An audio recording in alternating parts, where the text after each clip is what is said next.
This is writing equations of lines.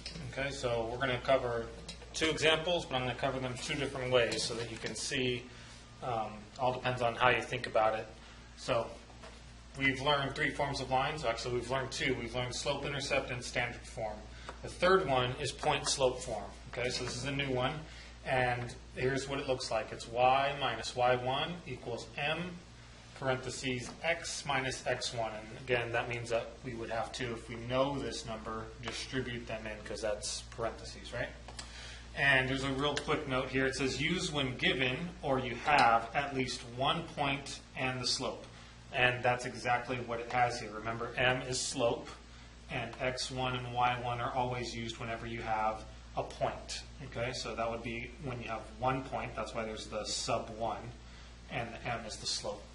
So let's take a look at an example. So example 1 says write an equation of the line that passes through this point and has a slope of -3. Okay, so I'm a real visual person. I think it's best to use these pieces of information to help us out to graph a line. So I know that slope is, again, that's our m, right? So m equals -3. And if I know the slope equals -3 and it goes through this point, I can graph a line, right? Because I have a point, I'm going to use that point. 3, 1, 2, 3, that's my x value. My y is -1. So there's my first point. And again, whenever I have a point, I can always use the slope because that tells us how to move. And again, it's always rise over run, so I'm going to make that -3 over 1 because that tells me how much to rise and how much to run. So I should be going down 1, 2, 3, and over 1. I have 2 points, but it's kind of hard to make an equation of a line with just these 2 points. I could draw a line, but if I really want to draw an equation or make the equation of the line, I'm going to need to know what my y-intercept is. So if I keep going this way, I'm never going to get closer to my y-intercept. So what I'm going to do instead is I'm going to use the slope and I'm going to do it backwards. Instead of rising -3, I'm going to rise +3 because I know if I go this way, my line should be going up, or should be going down, but if I want to go this way, it should be going up. So I'm going to do the opposite. I'm going to follow from this point, I'm going to go over 1, negative, and I'm going to go up 3. So again, I'm going to go over 1 this way and up 3. And right now I'm at 2, 2, and again I'm going to go over 1 and up 3. I'm almost there, so again I'm going to go over 1. Now I'm at the y-axis, I need to go up 3. So if I look at all the points that I graphed, that was kind of a long process, but I can see that I have a line there. And again, my line's not perfect, my graph isn't perfect, but I can now make my equation because I know that y equals mx plus b, right? Well, m is my slope. That was already given to me. That's -3. And I just found b, which is my y-intercept. My y-intercept is way up here at that point. Let's count. If this is 5, 6, 7, it should be at 8. So the equation of my line is y equals -3x plus 8. Okay? But let's double check with the traditional way of doing it. Okay, so step 1, first thing I'm going to do is I'm going to substitute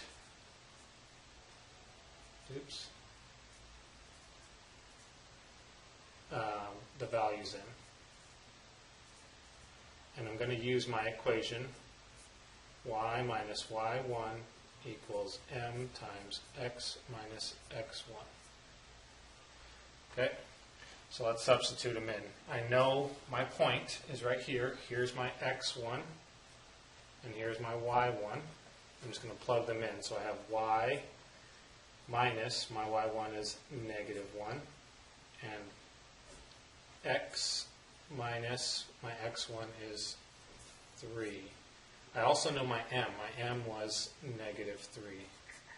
So I'm going to substitute those in. And then if I want to solve, or if I want to make my equation, I need to do what? I need to solve for y. So minus a negative, well, that's the same as plus. So I'm going to do two things here. I'm going to get rid of that minus and negative, and I'm going to distribute my negative 3. If I distribute my negative 3, I get negative 3x plus 9. Okay?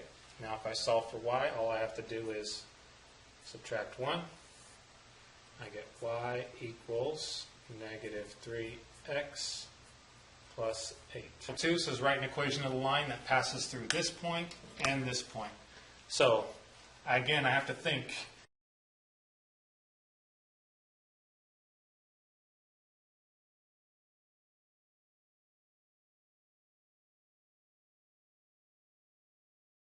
Right? So the first thing is we're going to find the slope. And we can always do that with the slope formula, right?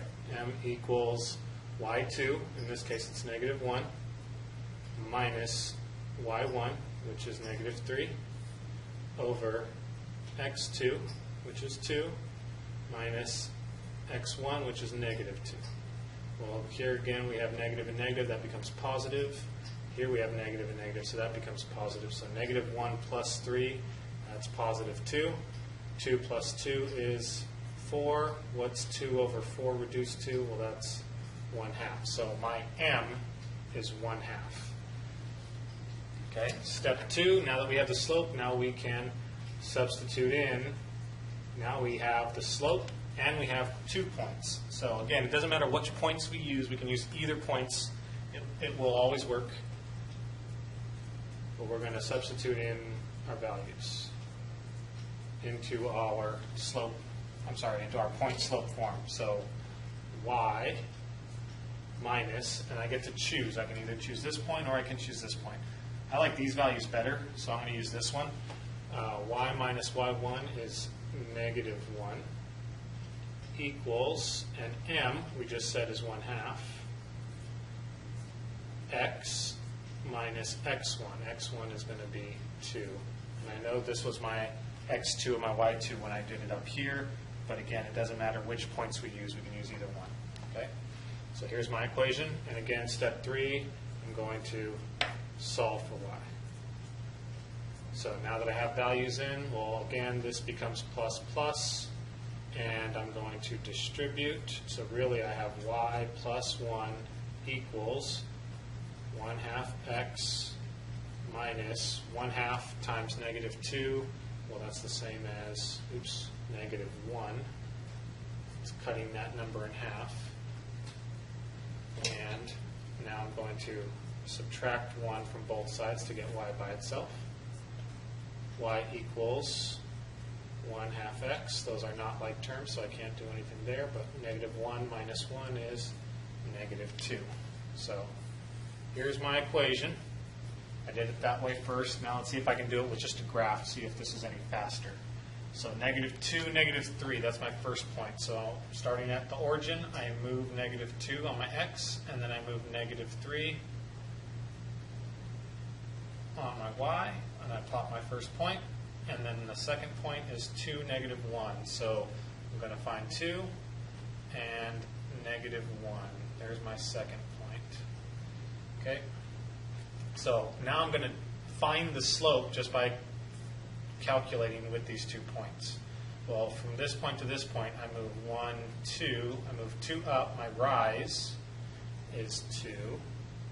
And my run is 1, 2, 3, 4. 2, 4. Well, so far we're good because our slopes are the same, right? 2 over 4 is the same as 1/2. And if I know this is it, I can find an intermediate point because all I have to do is I need to go up 1 and over 2. And look, I have my y-axis, or my y-intercept, excuse me. What point is my y-intercept? Well, my y value is negative 2 at that point. So I can write my equation because I know that b equals negative 2. What's my slope? My slope is 1/2.